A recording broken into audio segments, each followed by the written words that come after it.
I was listening to Deep Cut by Tupac, where he connected the raw struggle of the streets with the fierce desire for beauty and love. A poetic contrast between chaos and aspiration. What stood out was the incredible burden he carried, the need to be both the perfect prophet for his culture and a flawed, a vulnerable human being. This impossible standard mirrors the fitness world, where you are expected to be flawless, motivational speaker while quietly fighting your own stress. This paradox made me realize the toxicity of idolizing perfection.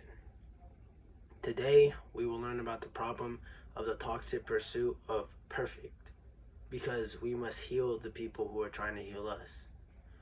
First, we'll hear a story about the devastating problem facing the wellness industry.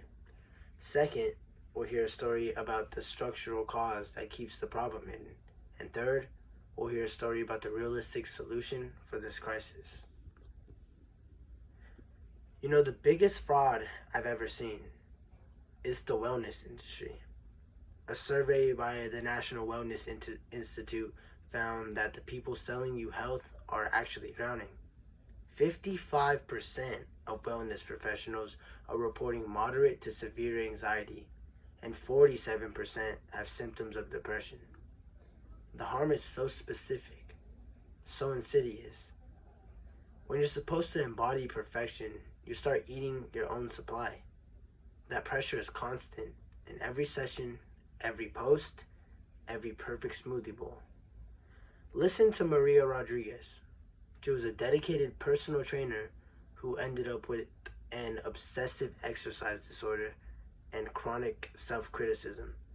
Maria admitted, "I felt like a fraud. How could I sell wellness if I wasn't flawlessly well myself?" Dr. Emily Carter warns that if this continues, the long-term impact is a depletion of the industry's empathetic core. We're going to lose the best people, and the whole idea of wellness will become meaningless to the public. But to fix this, we have to understand why let it happen in the first place. Okay, so why is this crisis in the wellness industry still happening? It comes down to three main things. First, ignorance. As Professor Dr. Sarah Chen explains, many practitioners are trained in physical health, but not in the massive psychological toll of their work. They have an emotional labor deficit. Second, complacency. The entire industry is hyper-individualistic. Success is sold as a solo journey, so nobody wants to admit they're struggling because that looks like a failure. Third, the huge barrier is money. Chen points out that most of these pros are gig workers. They can't afford health insurance or mental health care, and they're terrified of losing clients if they take a sick day. Past attempts to unionize or establish universal mental health funding for them having failed precisely because the industry is so fragmented. We can't keep viewing this as just an optional service. The good news is there is a way we can break down these barriers. Okay, we've talked about the problem and why it persists.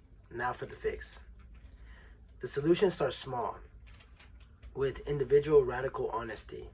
According to Dr. Maya Patel in the Health Policy Review, practitioners need to share their struggles and reframe wellness around sustainable well-being, not just perfection. But to fight the system's complacency, we need to adapt big time. Dr. Patel states we must lobby for mandatory mental health coverage for gig economy workers and demand that certification programs include burnout training. We need policies, not platitudes. And here's the proof it works. When the nursing profession implemented mandated shift limits and peer support programs, it significantly reduced compassion fatigue. That success shows systematic change is possible. We have the policy blueprints. Knowing that we can directly impact the financial and structural barriers means the pursuit of genuine health for ourselves and for the industry isn't just a goal, it's a fight we can win. First, we heard about the problem of the toxic pursuit of perfect. Second, we heard a story about the systematic cause of professional burnout. And third, we heard the definition solution to fix the broken system. Today, we learned about the problem of the toxic pursuit of perfect, because we must heal the people who are trying to heal us. Musician Kendrick Lamar once wrote, "I can change the world, but I can't change myself, and I don't want to."